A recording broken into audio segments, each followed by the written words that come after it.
Gee, Steve, what are we going to do tonight? Same thing we do every podcast. Tell him how we sees it.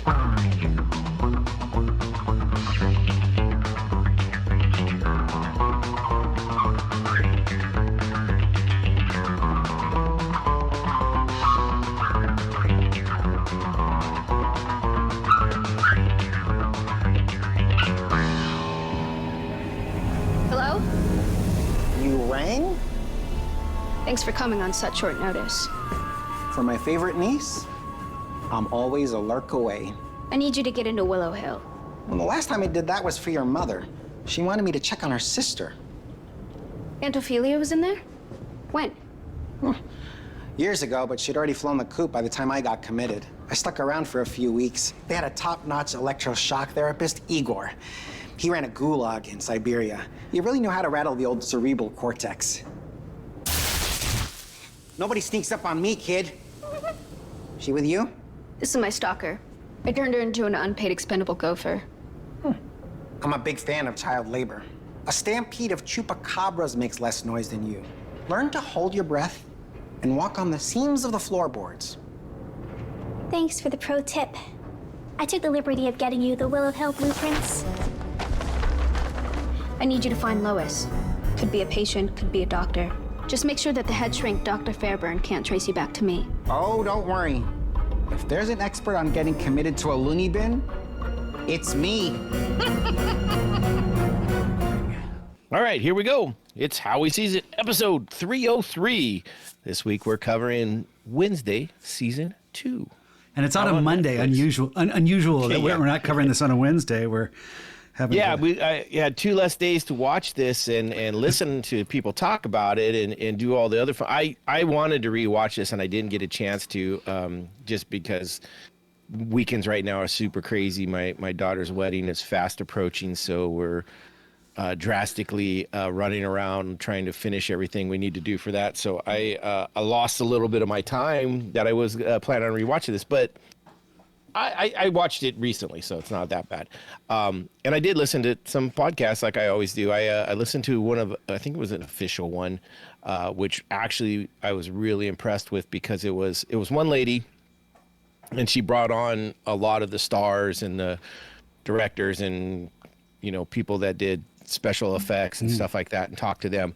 So, and it was all 8 episodes covering the 8 episodes of the show, brought in on 2 different people each time, you know, all the main actors, a lot of like the directors and stuff like that and special effects people and stuff. So it was really cool. I binge watched it this weekend just because we kind of settled on Friday, this Friday that we were going to cover this. I'm like, oh shit, I got to watch it.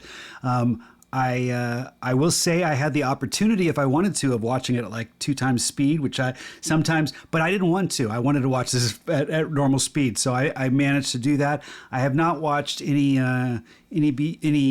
other things other than the series, except for one little 2-minute blurb that showed the guy that does Thing. Which I thought was was wonderful to watch a little behind the scenes on how that was done, and this guy's amazing. So Victor Dorbanot? Yeah, he's like some sort of composer or something. What is he? No, I don't know. I think he's a stunt man. Hang on, Victor.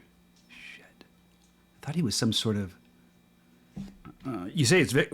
Oh, he's a magician. Okay, maybe that was it. Fine, I thought I found. Okay. It don't matter. I'm doing my control. Yeah, he's a music. I do remember that now. He actually was one of the people they talked to, and he talked a lot about what he went through to do Thing and stuff like that. And that was a big part of the. That is a big part of Wednesday. Is they really made Thing a thing compared to the original shows. Yeah, I guess he's a musician, and I thought I could have swore he said he was a stunt guy too, but. Yeah, no. When I say composer, I think he's like a conductor too, right? So he knows how to move a wand. But yeah, he also does hand actor, and creature magician, performer. Yeah. Cool. It was neat to see him. I mean, getting some of the behind the scenes stuff that I guess. So he has to go through makeup every time and stuff like that, and he wears a bodysuit so that they can zip him out of it. But the little nub or the wrist, apparently that is a prosthetic that they put on there, and it has different ones so that it could do different things depending on how they're filming it. You're talking about the wrist itself, how it's kind of like the wrist. Yeah, he actually has a wire that runs to it too, because he uses that as kind of the eyes, so he can turn it. He can turn it like it's facing like he's controlling all the fingers in the hand. But the wrist itself, he can turn his own neck, and I guess it can. They had a joystick in his other hand to do it. Okay. Is that they did talk about that? That was they didn't have that for season 1, but they had it for season 2, and they talked a lot about it. And I guess the big part about it is this is going to be great too, because the scenes where he was drinking, right, the drunk thing, and he's like, how do I do this? He goes, he wanted to get drunk to do that. He's like, I want to be, and so I guess he drank some prop rum, and he goes, yeah, never drink prop drinks on a set. That's not good. But yeah, they were like, no, you just got to figure it out. And so he was talking about that, and I was like, that's pretty cool. Just some really cool stuff. Speaking of prop rums, good transition. I was waiting for that. We did here on How We Seeez It, create a cocktail or a drink to whatever it is we're watching in this week. It's Wednesday, so we came up with some Wednesday themed cocktails. I'm gonna let you go first, Steve, since you're already sipping on yours. Yep. No, I can jump in and do mine if you want. Nope. That's fine. That's fine. I have a second one locked and ready to go that I actually have in my tins that I can make ready to go. Gosh, you guys are gonna get the whole audio experience of shaker tins. This is one that you shake up. It's got, well, anyway, let me talk about it. So I based my drink off of Slurp. Slurp is the it starts in reanimated in episode 1. There's like this tale that is told about this previous student that gets like a scientist, or really he's a student, but he's very smart. He makes a lot of machinery. He's almost like a Dr. Frankenstein type person, where he does all this crazy stuff. He's the one that was able to give Christopher Lloyd his head. He was able to aquarium. Yeah, his head aquarium to keep him alive. Does stuff like that. And the tale was something about trying to. Gosh, what was the original tale? He had the clockwork heart. Yeah, right. He had a bad heart. He had a heart. But anyway, something happened during an experiment. It blew up, and he went flying, and he landed in this grave underneath a tree. And Pugsley decides because Pugsley has a little electrical. He can blast things. He's got black things with electricity, power. Exactly. And he is able to dig up the body, and with his electrical power, he reanimates this dead body, and it turns into a zombie. And he names the zombie Slurp. So I went through the list of things that he started with, that because Slurp eventually takes is able to restore his face, through eating brains and through. So I went through all the ingredients that he ate. It started with honey, and from there it was mystery meat. And then after the mystery meat, he started taking on victims. There was the driver instructor. There was the camp, the Anthony Michael Hall. I can't remember what did he play. He played the. It was the Gabe military. Right. The military. Ron Kruger, the Phoenix Cadet Master. Then there was Gabe Packard, the student driving instructor. There was Dr. Rachel Fairburn. Oh, I'm sorry, a lot of spoilers here. All the victims, because it almost seems like every episode another victim happens. It's almost like it's the baddie villain for that episode that Slurp ends up slurping up the brains of and getting into a little additional power. Augustus Stonehurst is the professor, and then Judy Spinagle, the corporate successor, the one that was second in line to Dr. Rachel Fairburn at the psychiatric institute. Anyway, all these all contribute to. There's a few extras after those, but those are the ones that I honed in on when I was making my ingredients. So for the honey, I just used a honey syrup, a 2-to-1 ratio honey syrup that I made. Enough. Yep. And for the mystery meat, I did a fat washed bourbon. Now, so I know exactly what the meat was. I fried up some bacon and used some bacon grease. Worked really well. And I actually did it in a peanut butter bourbon. This is that Screwball. And the reason I did that was actually a little cross contamination from another character, because even though I came up with another ingredient for our Ron Kruger, the Phoenix Cadet Master, I was really, I loved that I identified him as Anthony Michael Hall. And so I reached back to an old Breakfast Club, and he came to Breakfast Club with a PB&J sandwich. And so I thought, I'm going to use this screwball PB&J or peanut butter bourbon as another little nod to that victim. So for Gabe Packard, the student driving instructor, what do you drink when you're driving? You don't drink alcohol. You drink coffee to keep yourself fueled. So I used a coffee liqueur. I have my Mr. Black. For the psychiatrist, she's bitter, medicinal, clinical. So I went with a Campari. For Augustus Stonehurst, that's the professor, I used a fortified wine, kind of leaning into the academia, this idea that port represents us old scholars. Stonehurst wasn't the. I thought he's the guy at the. He's Gus. He's the one that is in the wheelchair. That. But he was a scientist at the crazy farm, where they locked up the kid. Right. The professor is Christopher Lloyd. That's Orloff, Professor Orloff. Well, I know, but Stonehurst was also a professor back in the day. Oh. He was the one that, yeah. He ended up at the psych ward. Yes, you're right. Okay, psych ward. But that's where. But and I guess this could also be.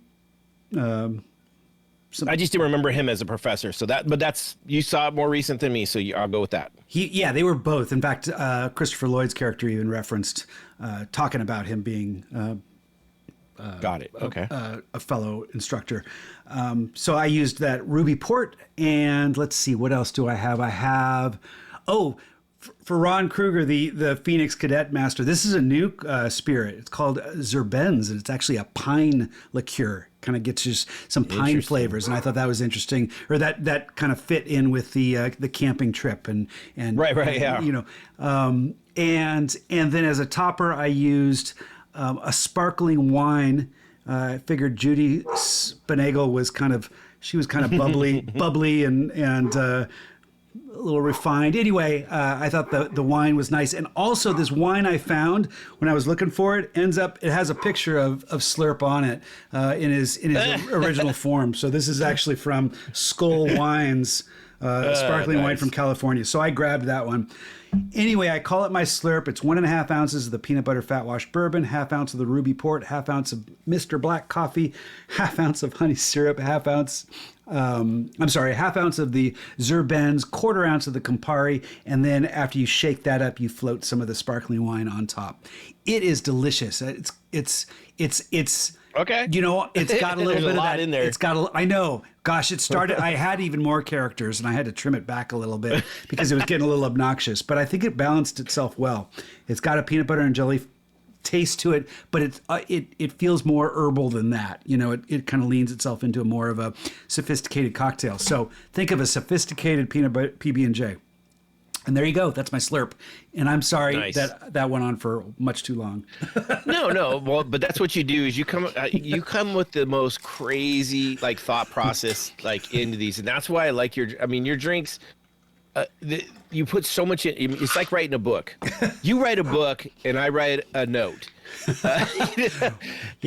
Sometimes it comes out a little crazier. I think today I was a little less prepared for how to present it. So. I don't know. That seems very prepared, but fat wash bourbon and all that. It's not something you just pull off the shelf and do. So yeah, that's true. I did that this afternoon. Yeah. So I was going through the listening today, and one of the characters that I just fully think is one of the best things about this, and I'm kind of bummed that he's not in there much, is Fred Armisen, who plays Uncle Fester, and he is so good in this.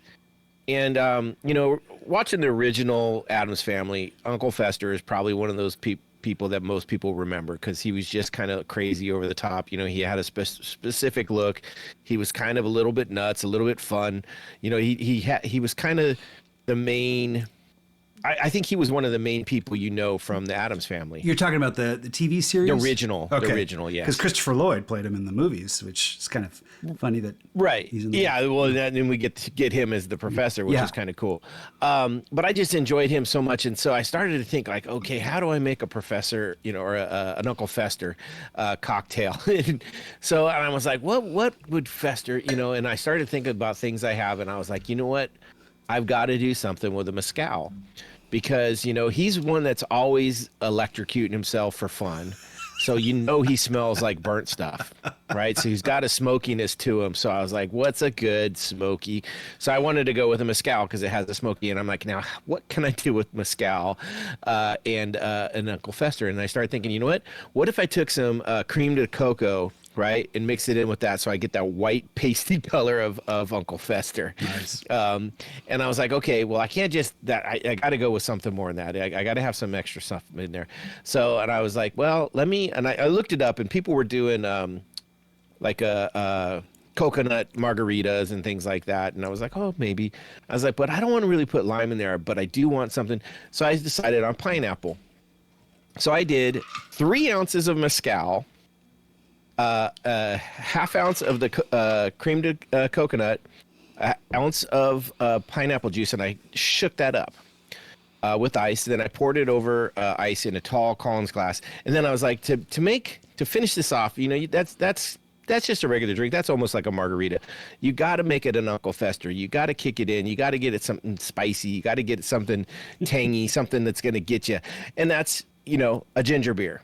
A ginger beer's got that bite. It's got a little bit of a bubble to get you going. So I thought, yep, I'm going to do that. I'm going to throw a ginger beer on top of this. So that's what I did, is topped it with a Fever Tree ginger beer. I haven't tried this yet, so I want to give it a shot and see. So this is my smoky Uncle Fester. The Fever Tree has got a kick to it for a ginger beer, I always found. Some of them do. Oh, man, that's super sweet. Ooh. I was surprised. I didn't think it was going to have enough. That's really good. Well, ginger beer's already got some sweetness to it, so you're adding that to the it does a little juice, bit, yeah, and that coconut really drops that sweetness in there to counter that the mezcal. Like you do get that smokiness, and mezcal has been kind of one of my favorites to go with palomas lately. And so it's just kind of a take on that, especially when you've got a citrusy with a smoke on it, you know, like a charred lemon or a charred pineapple or a charred grapefruit. This is kind of like a charred coconut pineapple with a little bit of ginger on top of it. So it's really good. I am surprised at how good this tastes. I was expecting it to not be as flavorful, but I really wanted to go with something for Uncle Fester because, man, he's just so good in this. He, like this, everything he comes in for, he's in and out. He's like a secret agent in this. He just pops in, pops out, gets it done. Every minute he's in is spectacular. Yeah, I think they take advantage of Fred Armisen, just his comedic timing, and they let him just come in and do his thing. I'm sure his lines are all scripted and everything, but he has a charisma to the way he's playing it that's so fun and silly and just steals the show, steals the screen. Even when the episode isn't that great, it's definitely worth seeing him. They had him on that podcast, and they were talking to him, and they were asking him about what he did, and he's like, I went back and I watched the original series. I watched the movies. I wanted to bring that same energy. He tries to kind of do the voice very similar to the original Fester, because that's what so many people remember and love. And nostalgia is a huge part of things. And Wednesday, I don't know a super ton of the Addams history, although it was on when I was a kid and I watched it, when it was on. I wasn't like an Addams, super fan or anything like that, but when it was on, I would watch it. It was fun. I guess it started as a comic strip. Yeah, I was going to say, I wonder if there's like purists out there that say that's really the true source material is to go straight to the comic strip. Yeah. Well, apparently in the comic strips, they didn't even have names other than the Addams family. None of the characters actually had like names, apparently. And that's just something I heard. And wasn't the creator, wasn't he an Addams? Wasn't he his name Charles Addams, I think? Oh, maybe. I meant like there was. He was the cartoonist, Charles Adams. So it was based off his own name with 2 Ds. That's funny. 2 Ds. So there was even a mention of Addams with 2 Ds, like padded room, which is what Wednesday says, which I thought was great, but it also reminded me of what we sometimes say about Steve with 3 E's. Steve, and how we got the 3 E's and how he sees it. Exactly. When you order pizza and your name is Steve, you got to tell them Steve with 3 E's. And if they say together or not, you just keep staring at them. You just go, yeah. Exactly. Let them decide. This was fun. This brings back the basic main cast, right? Got Jenna Ortega as Wednesday Addams, Emma Myers as Enid Sinclair. You got Hunter Doohan as Tyler Galpin, and Joyce Sunday as Bianca Barclay, Musa Mufasa as Eugene. Even though he was part of the first season, he wasn't a big part, but he gets a much bigger part in this. So you got Isaac Ordonzo as Pugsley Addams. Yeah. So that was really cool. You got Georgie Farmer as Ajax, who gets the short end of the stick. I feel bad for that dude. Wait, who is this? Who is this? It's Ajax. He's the Gorgon. The one that has the beanie on all the time. Oh, actually, I thought he had some good moments. But in the end of the season, he was in tight with Eden, and then came back, and then he got she changed her mind, and now she's off with this fucking jock dude, and yeah, but I mean, he kind of, it was a growing experience for him because he learned. I get it, but I'm also looking at it from my point of view. It's like, I've been that dude. I'm like, man, you got your shot, and then you go away for a month, and then she comes back and met some fucking werewolf dude that's on the football team. Sure, I guess I'm just saying that's almost better that he is more relatable. If he okay, good, okay. So and I'm just saying I feel bad for him. And he got the kill shot on Steve Buscemi, which was pretty. He did. Epic, pretty. I was just gonna say, coming. We got some new players in this one. Yeah. Steve Buscemi as Principal Dork. I love Steve Buscemi. I know you kind of teased that at the end of the last podcast, and I started to make my drink after him. I don't know if you know this, but he was actually a real firefighter. Back in 9/11 and stuff like that. Gave up his stopped being an actor at that time, went back into the fire department to just work and help and do his thing. There's something about him. He's just a cool motherfucker. Like, if you got a chance to pick one actor to hang out with for an hour, he's up on my tight 5 list for sure.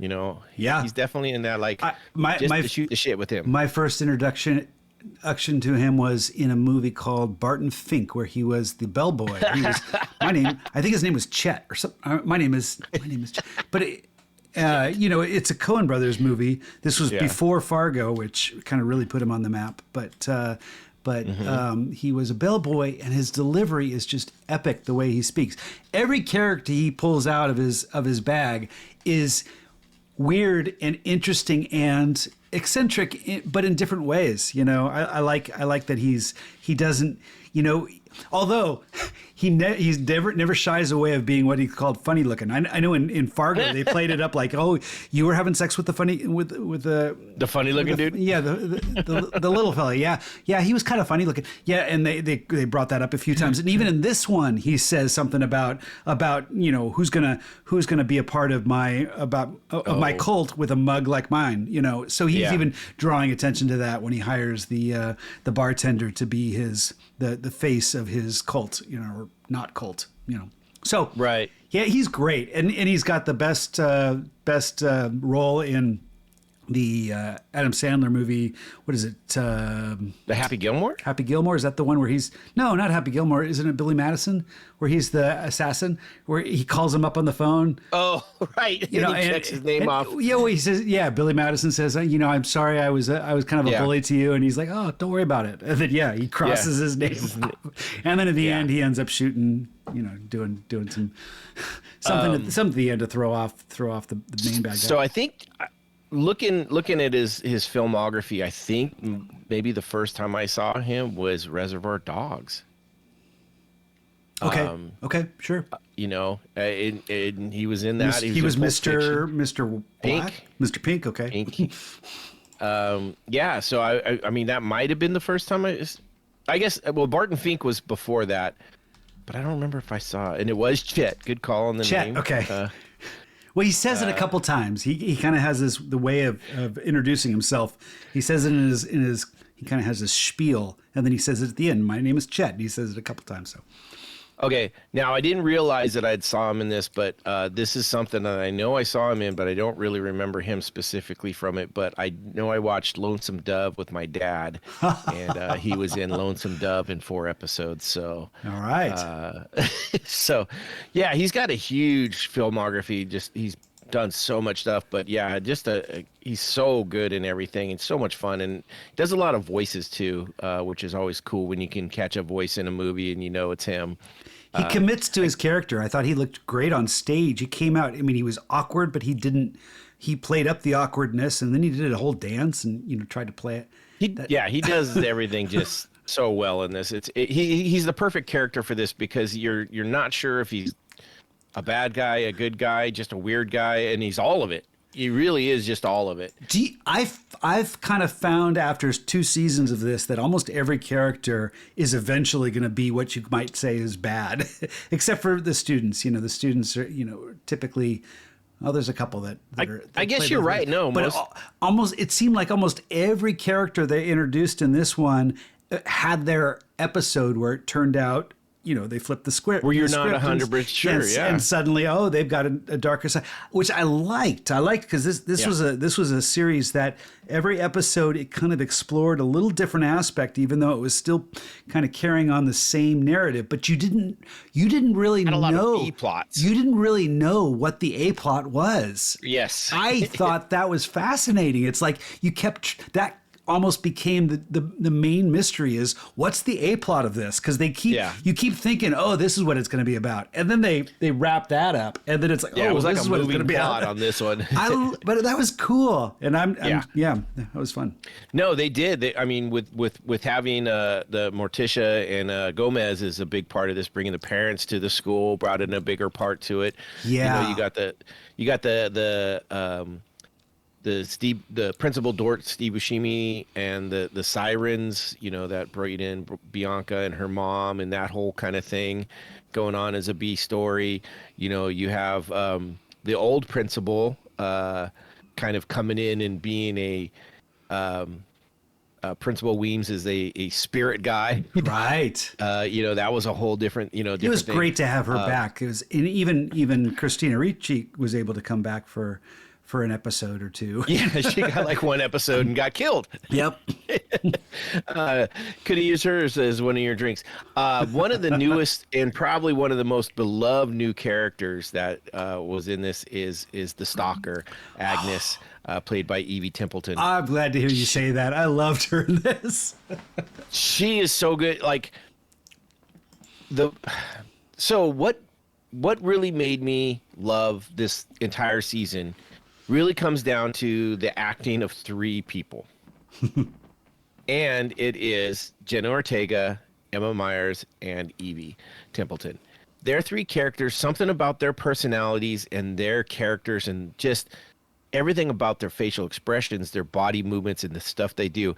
And it culminates in the Freaky Friday episode. Sure.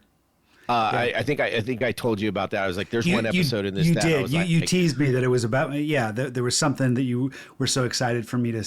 Well, they were so freaking good. Yeah. Holy! I was like you could almost believe that they were Freaky Friday. This is a better representation of what Freaky Friday is because their characters are so different and so eccentric and so nuanced in a way, and then when Jenna Ortega, who is playing such a kind of a dry role and such, and suddenly that it's episode 6 and the way they just have that intro, it's magic. Just those.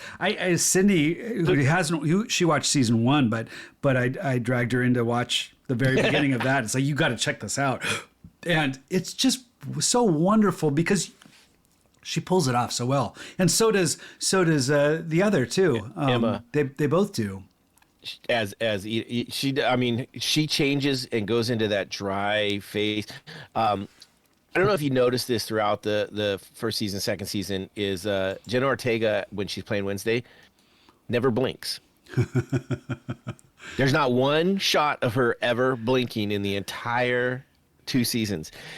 She does it actively to try not to blink, and then they edit out what they edit it out. Oh, great. That's awesome. And so, like it's one of her go-to things. So when Emma was supposed to be Wednesday, in her body, she was doing the not blinking thing. And I was like, God damn, they just nailed it so perfect. And they added some great humor into it with Wednesday being allergic to color. She had mentioned that earlier as kind of like a funny throwaway line, and then turns out it's actually true. Right. It's like, oh my God, that's too funny. And then on top of all that, you got this Agnes character who shows up, and she's this younger student with the admiration for Wednesday, like the over the top, like, you've become my hero, and she just emulates her in such a, like, you're almost like, holy crap, you're a little redheaded blonde, white girl, Wednesday with a little bit of color. You're like if they color washed Wednesday, that's who you would. I mean, she just has the same facial. Like, there's a lot that she just brings out, and full creepiness in herself too. It was like crazy. All 3 of them had great characters, but then at the same time, the dynamic between the 3 of them was wonderful. I mean, they come together at the end. They do, but I mean, even throughout, it's like this. There was a lot of hate and angst and stuff. Yeah, tension and stuff. And I thought that script wise, they played that really well, and it really did feel good in the end when it all kind of. Oh, I think it's the second episode where Eden has gotten kidnapped and was put under the knife ceiling, and right. Wednesday had to save her. That was like, oh crap! And she's like, I knew you'd figure it out. And you're like, you would kill my friend if I didn't. Like, that's what you would do. I thought the Freaky Friday episode actually was the best in that. I believe that's me too. They all. Kind of the honesty finally came out, because that was their way of kind of, everyone found out the truth in that episode, that that Wednesday was really truly trying to protect Eden. And is it what is it, Eden? Eden? I'm sorry, wait. What is it? ENID. Enid. Thank you. Enid. Enid. Enid. Yeah. Okay. Thank you. Enid. I was saying something wrong. Sinclair. Yes. But anyway, I liked how it all kind of. It felt like the truth will set you free. What's that line from Liar Liar? Yep. Yeah. All right. That was definitely the highlight episode of them all. Although I think the camping episode was a highlight, and then that was pretty good. And then the last 2 episodes were really good too. the last half, the second four were all pretty good. I thought the first three were really good. I wasn't a big fan, surprisingly, of Tim Burton's one where he went to. This is actually a big one with Uncle Fester, which I loved Uncle Fester, but I just didn't care for the episode when they set everyone free in the psych ward. To me, that's funny. You're exactly opposite of IMDb. They have the first three as the lowest rated, with 4 coming in the highest of the first 4, then the last 3 being the highest, with 6 being the highest of all. Yeah, well, 6 was great. 7 and 8 I thought were great too. But yeah, to me, 4 felt sloppy. It felt like it was very rushed. Yeah, it seemed like. And I wonder if it was because they did that, where they released 4 and 4, that they felt like they had to have like a mini finale, and that's kind of where, because it ended with Wednesday getting knocked out the building and falling, and you're like, oh, is she going to survive? And you had to hold on to that. So, but I can see what you're saying. I think the first half, to me, like, there was great parts to it, but all in all, I think it was the weaker section of the whole season, where the second half really just picked it up and ran with it. Yeah, I get you. I thought it was really the intro was, you've got to have those introductory. We're introducing new characters. I thought the rhythm and the pacing in those first few episodes was really well done, and I liked her parents a lot more. I still don't feel they have very good chemistry, but I think they recognized that more, and they kept them more apart, and didn't try to play into. They don't have the love. Well, in the eyes like they did before. Oh yeah, well the movies. That was something that was so well established that I think. Even the TV series was okay. In here, it's they're more separate, and I think they just don't have the chemistry, and they played into it a little better in the second season, where they realized they don't have that good chemistry, so let's lean into them as characters. And as characters, I think they're great. I just don't think they play off each other well, so they kept them more apart, and it worked better. It's interesting because Luis Guzman, who plays. He plays Gomez. He's a great person, very funny. He's a good comedian and stuff like that. He's been in a ton of stuff. So he just doesn't have the physique and charm that the Gomez's have had in the TV series and the other movies, where he was a ladies' man. He was like someone you did a second take, like, holy shit, how is this guy so handsome? Luis Gomez, you're kind of looking like, how'd this guy get out of the zoo? I agree with the physique. He doesn't. Well, the physique and the face. I would say no, I'm sorry. Let me take that back. I think the physique works great for the character. I think it's the charm he's missing. I think you can overcome physique with charm, and especially true. I do it all the time, especially with this character. But it and that takes chemistry, and they just don't have a chemistry. But again, they didn't lean into that this season. No. I think they leaned into that more last season, trying to make something that wasn't there, and we called him out on it. And so they. Well, it's funny because he says the words. He's always like, oh, Morticia. He's always very lovey to her and stuff like that, and she's kind of like. Yeah. Like I said, till death do we part, and I can't kill you just yet, kind of thing. Sometimes. So it's pretty decent the way it is. I mean, he still is great as a Gomez. I love him. As far as I love the way he is with his kids. His treatment of Pugsley and Wednesday. He has a great fatherly figure to it, where he's like, especially for as morbid as they are, he's kind of like, yeah, if you get hurt, get back up. He's like, and if you need me to help you track down your zombie, he's always down for whatever kind of thing. So I do like that part of it. The interesting thing on this one too is they were, because of we talked about it earlier, the changing goal line, essentially, right? The plot was all over the place. We got a lot of little crazy back and forth and quick ins, no ins, kind of things like that. We have the Tyler Gulpin, who is the Hyde, There's the Wednesday back and forth with him that kind of it's in and out throughout the thing. A lot of people liked Slurp as a character. I didn't care. I kind of got annoyed with him in the beginning. Yeah. I was kind of like, this is just disgusting to be disgusting kind of thing. I like how it ended up a little bit. I thought it was a little pushy to get there. I thought that was kind of weird that like how, all of a sudden he gets his power back and all. It works for the story. I mean, it's all magical and stuff. But it was just, they did tie it together. But yeah, it was kind of annoying in the beginning.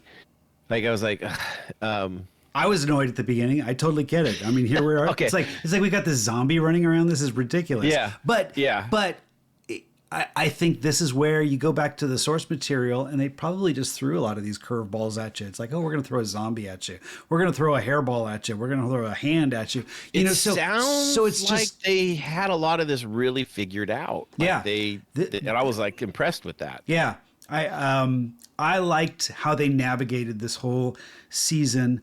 And if you look at my cocktail, I'm holding up my cocktail with a hand, which is supposed to be Thing, which was again kind of a representation of Slurp, because Slurp turns into Isaac, and Isaac is where Thing comes from. That was such a crazy, because they've never done a origin story for Thing. Which to me that was the best.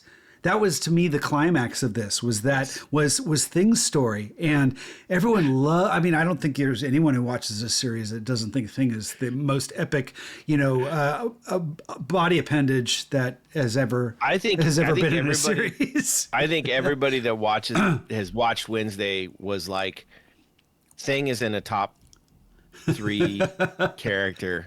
I think for me he's right there. Like Wednesday, Eden, and Thing are my 3 favorites. Like, yeah, you take any one of those out, and now you got to throw in, what's her name, Agnes too. I'm like that's what I need is a road. That's right. That's the new show right there. It's the Charlie's Angels with the 3 girls, and Thing plays Charlie. Well, how did the series end? It ended with Wednesday off to try to find Enid, and you see Thing strapped to the back of her bike, and you don't see Agnes, but hey, she can be invisible. Who knows? So she's probably strapped on, and you just don't know it. I saw a thing that it just made me laugh so much. It was comparing the 3 girls to the Powerpuff Girls, and I was like, "Oh, that's so cool!" Because I mean, they have the 3 distinct looks, the colors, the hair, and everything like that, and it just works out really well. I was gonna say the other funny thing about Thing in this, we got the appendage support group, right? And I almost did a drink. There's a song, I think it's what is the name of the group? They sing the Detachable Penis. Is it Suicidal Tendencies or something like that? Or no, it's Social Distortion or no, it's not even that code. No, it's the same one that does it's a poppy, not poppy, but kind of Detachable King Missile. No, it's that's what comes up when I do a Google search. Detachable Penis? It's a song by avant-garde band King Missile. Huh. That's not the one I'm thinking of, because that's not the one 1992.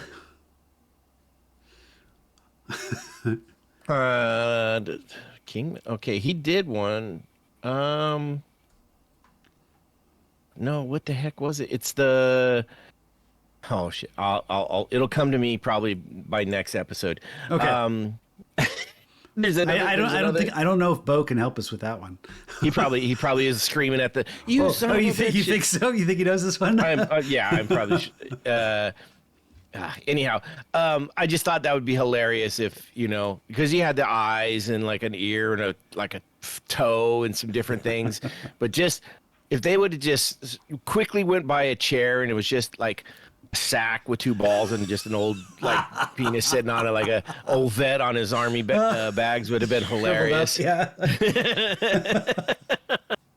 I just thought that was really cool. But The coolest part about all There's of some that, castrato that's off, singing to in a choir that was the origin story, but we don't get to this sack doesn't know anything about that.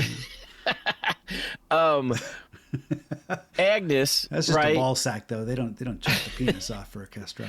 Okay, go ahead. Right. Agnes, after the Freaky Friday episode, when why can't I? Enid. Yeah. I don't know. I keep trying to add extra letters. When she was as Wednesday and told her to F off, I never want to see you again. She went in there and she admitted, I thought here at Nevermore I would be seen. I've always felt invisible and stuff, and just. It's got this crush in your heart. You got Christopher Lloyd as the professor. He's like, you're always part of our group. And, the eyes blink and the ears waggle or whatever. And, things gives him a thumbs up or whatever. But then when it comes back around and they get back together to save Wednesday and she comes back and tells her, says, look, be yourself and don't live in someone else's personality. And says, be your own, your own. That's Enid who says that, right? Is it? Yeah. Yeah. It's and it's like, oh my God, it's such the perfect circle around to cement their friendship. And it's so wonderful when so Wednesday good. sees it, when she shows up and she's got new hair and, looking like she's her own person. And Wednesday's like, that there's something refreshing about that. I don't know exactly what Here she goes. says. I got it. It goes, if you're tired of being invisible, stop hiding in other people's personalities. Being your own psycho. Be your own psycho. Nice. I was like, that's so perfect. And it just works because that's really what sets her over. Like, then we get, I can't remember if it's either the last episode or the second to the last episode, the dance. Oh, the dance. Those two. Sure. Which was wonderful, the way they used her invisibility.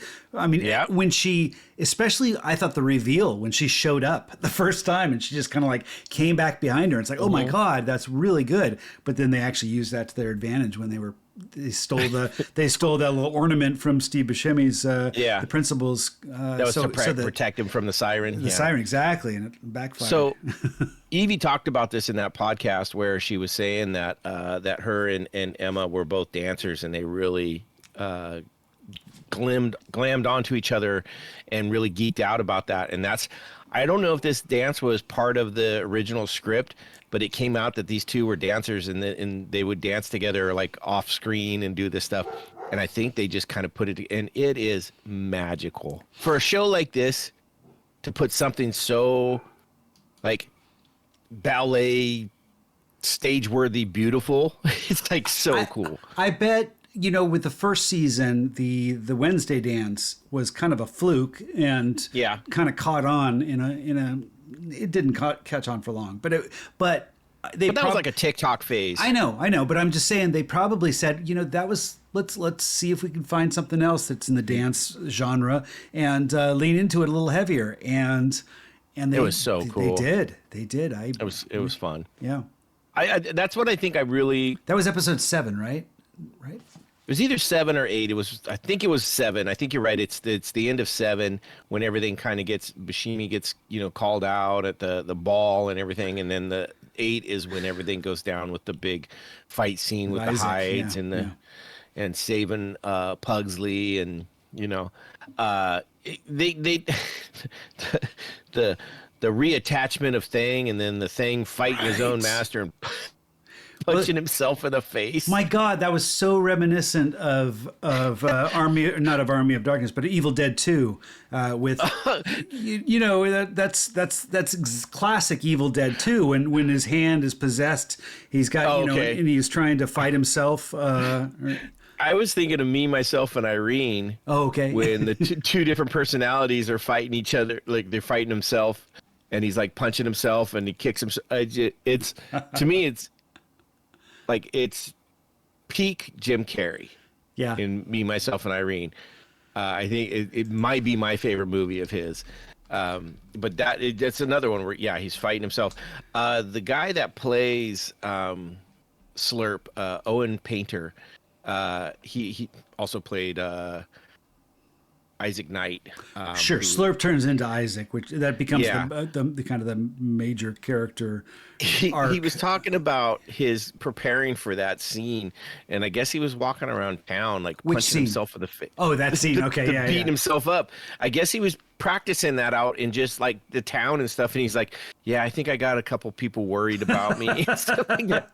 And I was like, "That's great." I mean, the character itself, you're like, "Oh my god, he's very, very annoying and easy to dislike." The character, but when you listen to Owen Painter talk, you're like, oh my god, this guy could be my best friend. He's really a cool guy. Like you can see where acting really comes in. Did he give Bruce Campbell a call as far as the Evil Dead 2? No, he never said anything about that. He never did say anything about that. I didn't even think of that one either. But that's funny. That is a good call. I'm sure they're not afraid of. Well, who did the original Addams Family movies? That was Sam Raimi, right? Yes, and I believe so. And he did Evil Dead 2. So it all kind of comes circle. So that almost, it was probably an homage to that, like directly, considering Sam Raimi did those movies. They probably said, yeah, let's play tribute to that. He didn't do the second one. No, did he not? Okay. There was Barry Sonnenfeld. Directed it. No, Sam Raimi directed the Evil Dead 2. The first one. No, he did Evil Dead. No, I know. I've seen the Addams Family. Right. I know. I'm just trying to connect the dots because he did. Oh. He did. I thought you were saying that he did the Addams movies. He did Addams Family, the first one, didn't he? Did he not? That's what I'm trying to. He didn't do the second ones for sure. Oh crap! Now I've got my. Oh, you're right. It was Barry Sonnenfeld. Okay, well there you go. Barry Sonnenfeld was the DP, the director of photography for Evil Dead 2. Okay, so there you go. There's still a connection. These people are all kind of interrelated. I'm sure. You're not wrong. Sure it was a nod, but you're right. It was not. Well, it wasn't Sam Raimi. Sam Raimi did the Spider-Man ones, though, right? He did the. Yes. Spider-Man movies, and he did the latest Spider-Man 3. So there was a one of the directors, I think, or maybe it was one of the writers. I can't remember exactly, but he was talking about how much of a horror movie fan he is, and going back and forth through things like that with some of the other people, and they were talking about how they wanted to pay homage to all these. There's an homage to, Psycho in there. There's an homage to Shining, to The Birds, to, all these other classic horror movies and stuff like that. Right? So, sure. So I can see where, Army of Darkness definitely would be part of it. And Sam Raimi didn't do Spider-Man 3 No Way Home. He did the Multiverse of Madness. I'm sorry. Just got to throw that out there because I'm going to get some sort of hate mail from our listeners. All three of them are going to come in. Damn it, Steve. But no, I thought it's a cool way to do stuff. And it just, a lot of fun. They also, they really played into Poe in this, with all the names and a lot of the stuff. Into who? Poe? Oh, Edgar Allan Poe. Sure. Yeah, everyone, like episode 1 is Here We Woe Again, and episode 2 is The Devil You Woe. Episode 3, Call of the Woe. Does that have to do with Edgar Allan Poe? I think so. I think it would. We're rhyming Poe and so and woe. Okay. Yeah, I think it's the woe of all of it. Hide and woe seek. But even season 1 was all woe. Is that could have more to do with Addams Family itself rather than. Well. Oh, it is woe and everything, huh? Hang on, I'm gonna do a Google search and I'm gonna say why woe, because that just seems like the pertinent question. Why woe? Okay. Originally. Why woe in Wednesday? WWW. Child is full of woe comes from the nursery rhyme Monday's Child. Oh, that's great. We're doing this podcast on a Monday, so there's our connection. Whoa. Which assigns characteristics to children based on their birthday of the week. Woe means distress or sadness. So the saying implies that children born on a Wednesday will have a sorrowful or troubled life. There you go. Holy shit, Steve, you just nailed it. That's what it is. The nursery That's rhyme. her in a nutshell. Wednesday has a what did you just call it? A woeful life. I said woe means distress or sadness. We'll have sorrowful or troubled life. Yeah. That's her. That's Wednesday. Sure. That makes sense now. Okay.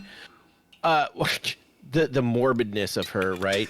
She was talking about when they were burying her and how she had so much fun with that, because it's the way they did it was like some magic. You know, she never really got completely covered in dirt. Like that was some film magic.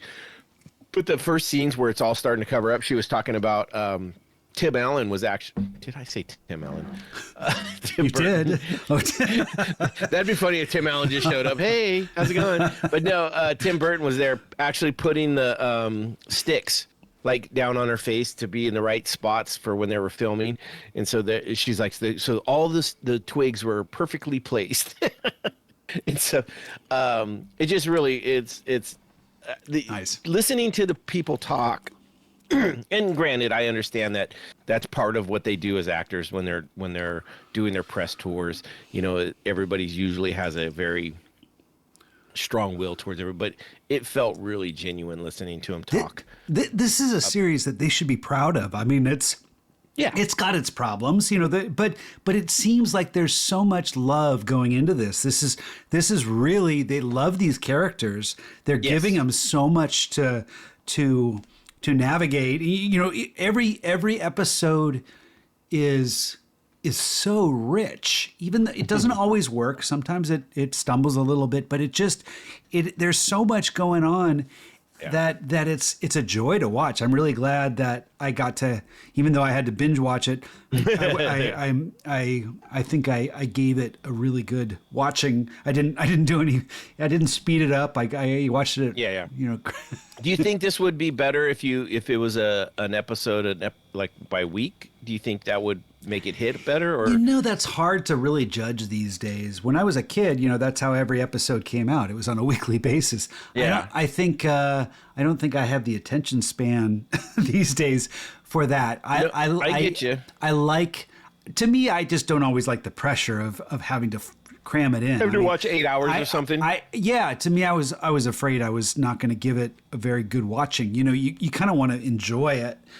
So I do like to binge, but I like to have the freedom to binge. This weekend was not very. You know, I had to go into work. I had a lot of things going on, so I was kind of squeezing it in left and right to try to fit it all in. So it didn't feel like it was the best, you know, the most ideal watching experience. But I still I think I prefer binge watching things. I think four at a time that's great, and that kind of gives them this kind of ability to have a cliffhanger. But when you're dealing with 8 hours, you can do so much more with the characters, and it's.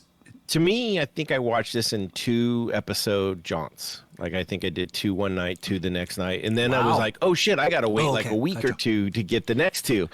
The way I watched them, and you know, the last thing that I really just sat down and binged a whole season, like all 8, was the first Stranger Things, and that was completely by accident. Yeah, I remember you were the one that turned me onto that. That was before the podcast. It was like, hey, check this out.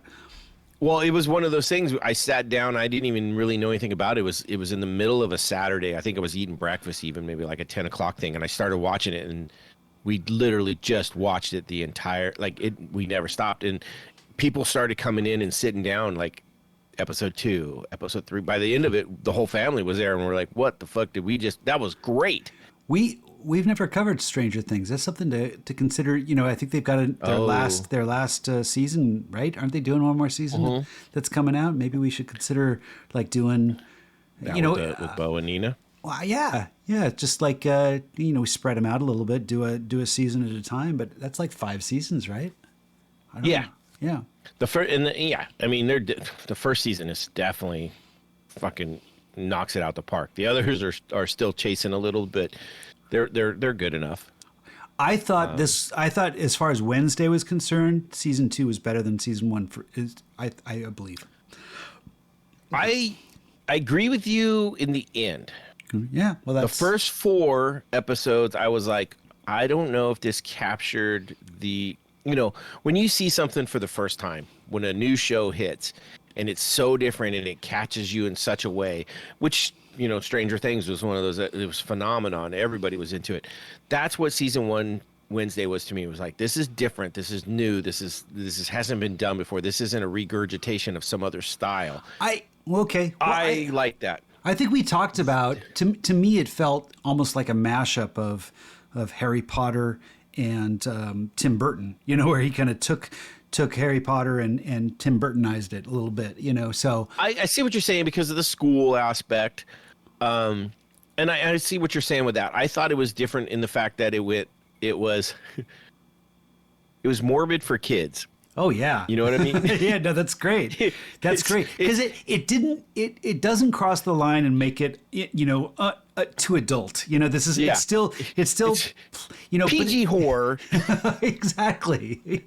Yeah, it's all in the context and stuff. But this is for those kids that like to read the Edgar Allan Poe books or the kind of creepier books in school, and they wear all black from time to time, and the kids that like. Well, kids that favorite holiday is Halloween all year long. This is their type of show. So you know what? Rather than Tim Burtonized, I should say a cross between Harry Potter and Buffy the Vampire Slayer series, which very close, yeah. And I say that having not seen the Buffy the Vampire series except in kind of some clips and stuff like that. Did you never watch? I never watched it. Nope. I was very exposed to it because I had some friends that were just obsessed with it. I know one person who was very obsessed with it. Nina, right? Bo. Oh, and Bo and Nina both, aren't they? So how I ended up watching the Buffy the Vampire Slayer series was at the time, Bo, we would be out doing whatever. It didn't matter what it was.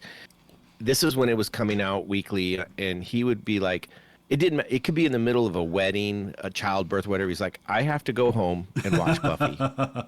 And we would give him so much shit. Like, you fucking wimpy motherfucker, what the hell? Anyways, it was probably 4 or 5 seasons into it. I got, this is when Netflix would actually send you discs to your house. We started getting the Netflix discs, and we started watching it. And when I mean binge shit, I mean, we got a disc, we watched it that night, and that was usually 3 episodes. And I remember because it was around the same time as my daughters were selling Girl Scout cookies. And this is not a healthy thing to do, but I would easily eat a box of Thin Mints and watch 3 episodes of Buffy every night until we finished Buffy. Which then again, at the same time, my friend Bill laughed at me for watching it like that until him and his wife started watching it, and then they did the exact same thing and started fucking binging it. It is such an incredible show. So one of the things that I remember talking to people about was that Buffy was not afraid of having kind of these episodes that would come out that would be completely original, like they had a musical episode. So and I say that silent episode. Yeah, awesome. I say that because in this one they have a Freaky Friday episode, which feels to me like it's Buffy adjacent. Like that's probably, or maybe inspired by Buffy, or inspired by Freaky Friday itself. But just the fact that they took a theme that wasn't really tied to Wednesday and just said, we're going to make this episode something unique. And that's cool to see, especially when you're so invested in characters. And it's like, well, let's throw this curveball at them that we've seen a million times before, but let's throw it in this environment that just it doesn't belong, and see what they do with it. You're right. I think you're right. And I don't know if this was a Freaky Friday necessarily, kind of like to show off that, even though that was a recent one came out. I think it was more because everybody was talking about the friendship and the yin and yang of Wednesday. And how opposite they are, and like how do you get them to wear each other's shoes for a day? Boom. Yeah. Freaky Friday. And I did do a. This was a little. I was a little nervous when I would spot a character. And I'm like, I've seen that person before, but I didn't want to look them up because I was afraid I was going to get spoilers. But I do remember I saw a little spoiler that said Lady Gaga was cast in an undisclosed role, and I'm like, oh, she was in this. Even know. She was the Freaky Friday. She was that spirit. Yeah, she was switched them. The Raven. I thought that was a perfect kind of subtle way of bringing her in without going overboard, because I didn't want too much Lady Gaga. She could be a little bit much, and I thought she played it just subtle enough to where it was like, this is a good role. Let's move on. I didn't even know it was her. Didn't care. There you go. Right. There you go. If they would have went over the top, I would have been. There was the music teacher, right? The werewolf. Isadora Capari, played by Billie Piper, is the music teacher who kind of, we don't really get a lot from her throughout the story. She's kind of helping Enid with her, like, you're going to be an alpha wolf and some storyline and stuff. She's a foil too. She's at times you think, oh, it's got to be her. She's the one that's kind of placed. Well, they flip and flop on us. Yes, like, she's good, she's bad. She's good, she's bad. Exactly. In the very end, you're like, oh shit, she's bad. And so when people wait, is she bad in the end? What was she bad? She's the one that goes after Tyler, the Hyde, and says, look, I don't need to be your master. I can be you can be part of my pack, and we can, I know about hides. And so she's gonna hook up with Tyler, and they're gonna be the bad guys in season 3 again. Okay. Somehow. Okay.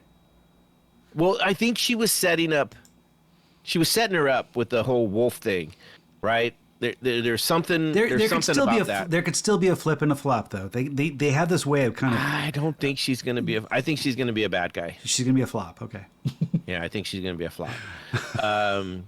So, but what was her name again? I'm looking. That was Isadora Capari, the music teacher. Billie Piper. Okay, what do I know her from? Oh, she's married to Chris Evans. From Wednesday. Wait, she was married to Chris Evans until 2007. Excuse me. Oh, so she got out before it got good. I know, yeah. Doctor Who, Secret of a Call Girl, Mansfield Park, I Hate Susie. I'm not seeing a lot of stuff I would have known her from. All right, there was something about her that looked familiar. I agree. She did have a kind of a look. She kind of, it's funny. She looked like a werewolf to me. I don't know why. I think it was just the hair wasn't completely Hollywood. Like, it's a little bit messy, and to me that always screams werewolf. Who is the one that took over the psych ward after the doctor was eaten, and she turned out she was the one that was the sister. Is the sister? She reminded me of, in Ferris Bueller's Day Off, the one on the school bus that has the gummy bears that are stuck together. They're nice and warm because they've been in my pocket all day. There was something about her face that really struck me as familiar, and I did some searching and I never really landed on it. But that, now that I'm talking, maybe she had a small role in Ferris Bueller. Now I'm gonna have to go look that up. Oh my God! You know how crazy that would be if she did turn out to be the girl from Ferris Bueller on the bus. like that would just be the most incredible IMD Steve fact check. I don't think it's the case. I think it's from something else. But I'm right now that we're talking about it. That's where I'm gonna do some searching and see if I can find. Some searching. Yeah. Now that I've seen this series, I think I was afraid to look too much up. In fact, even when I did do a quick search, it said something. It alluded to the fact that she was two characters, and I'm like, oh, I got to back out because I don't want to get a spoiler. So I was afraid of doing too many searches while I was watching this series. So okay, which is going to make our October. We've got our October podcast coming up. So good. It is, but it's hard to go into. It is. A drink prep when you're trying to look up something about something you haven't seen before. Because most of the stuff we cover in October, we watch and cover it Right. live pretty much, right afterwards, which means we're not going in with too much ahead of time. And the more research you do, the more spoilers you get. And I don't like doing that. So my No, drinks I'm might be with more like, adjacent to whatever we're going to be discussing because Yeah. Well, we're tackling the first one is next week. We're doing this with our friend Alicia. We're tackling Weapons, which has been out not too long ago in the theaters. and isn't the one from the Ozark in Weapons, I believe? To me, that's Yeah. Julia Gardner. yeah. Is she in Weapons? She is. That's probably the only thing I'm going to go in because I don't want to do research. I don't know anything about this movie. Well, who else is in this is Thanos. Josh Brolin is in this. Okay, well there you go. As Thanos, it says right here as Thanos. No, I'm just kidding. Well, I'll probably go in with like an Ozark themed drink just so I don't because I don't want to do any prep on the movie. I want to go into it blind. So it's kind of exciting going into a movie blind, She is from Ozark. Yeah, so, and she was great in Ozark, so I'll do an Ozark. She's also the Silver Surfer in Fantastic Four. I do remember. So I might have to do a silvery boob or something. Silvery boob. There you go. There's your cocktail drink. I'm expecting that as your cocktail drink. Silvery boob. Write it down. Write it down. Write it down. Write it down, motherfucker. That's HWSI with boobs. That's classic. Exactly. That's classically fit into that idea of HWSI with boobs. I was trying to find the name of the lady that played the mom in the other Hyde, but I'm not seeing it. So we're gonna be back with Weapons, and then we're gonna have a whole month of just some great horror movies. We got a great list of them. So we've got 5 weeks of October this year, so that's kind of cool. We might even double up a week or two because, I think we're going to discuss that exactly what we're going to cover on Monday. We haven't come up with our exact list, 1 week from now. But we have a lot to discuss. I've already come up with a list of some great contenders, and I'm still going to push for Life of Chuck, which is horror adjacent, but it is directed by our go-to director for every Halloween we've done, every October we've done. We've covered a series from what's his name, Mike Flanagan. So he directed Life of Chuck. It's a Stephen King short story, but it's not really a horror movie. So it has a few horror elements. So we'll see. I remembered. I was watching. We watch what the hell is it called? Supernatural. When we got nothing else to watch, we'll put that on. And it's middle of season 2. There's an episode that reminded me of that first Mike Flanagan. It's not the first one. It's the second one where they have the house, the doll house that has the exact replica of the house they're living in. Right. With the dolls and stuff. They do that in the Supernatural. And it is a great Supernatural episode. One of my favorites actually so far of all the ones, but they have that same kind of premise and it's done so well. You're like, oh, that's so cool.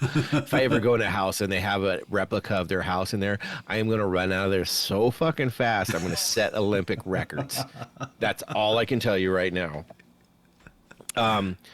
So this was great. Wednesday, there's season 3 coming. Rumor is we're not going to see it until 2027, which really sucks. But it's already greenlit. Is that what you're saying? It's already greenlit. Great. Yep. Because they teased it and they had a great little setup for it, and it didn't feel like too much of a cliffhanger, but it still gave you something very exciting to like you said, it's like a road trip type. She's on a. It looks like it's with Fester. Hey, you know what I got to point out? This whole series, we never saw a class, did we? I mean, we see some like sessions. No, we never did with Christopher Lloyd, but those we never saw a class. Oh, wait. Where there is one where he's talking to a class. Yeah, but is that it? Yeah, he's the only one. You're right, and that's the only class I think. That's when Pugsley is like snuck back behind, and he like does some sort of little zap or something to. Yeah, you're right. But we never saw Wednesday in a class. It's like I wonder is she even going to class? That apparently not, because they don't do a whole lot. But I don't think we saw any classes in the first season either. Yeah, it's weird. So interesting. I mean, it's a great premise, though. I actually wish we would get to see a little bit more of the rest of the students doing some more magic, or gifts, or whatever they call them, their skills. Or I kind of wish we'd see a little bit more of it. Okay. Yeah. But it sounds like we're not going to be at Nevermore. At least season 3 sounds like it's going to be a road trip. Potentially, that was a double negative. We're not going to be at Nevermore, which you should have said Nevermore, Evermore. But by the fact that you said a double negative, that means we are going to be back. So I would expect. Who knows? Yes, exactly. Is that technically a double negative? That's not a double negative because Nevermore is the name. Nevermore is the name. And then the second one is so it's a single negative. Yeah, so you pulled a single negative. I pull a single negative all the time. All right, well, with that, I got to admit it. This is the Wednesday Addams you didn't know you needed. Hail Caesars. What does that mean?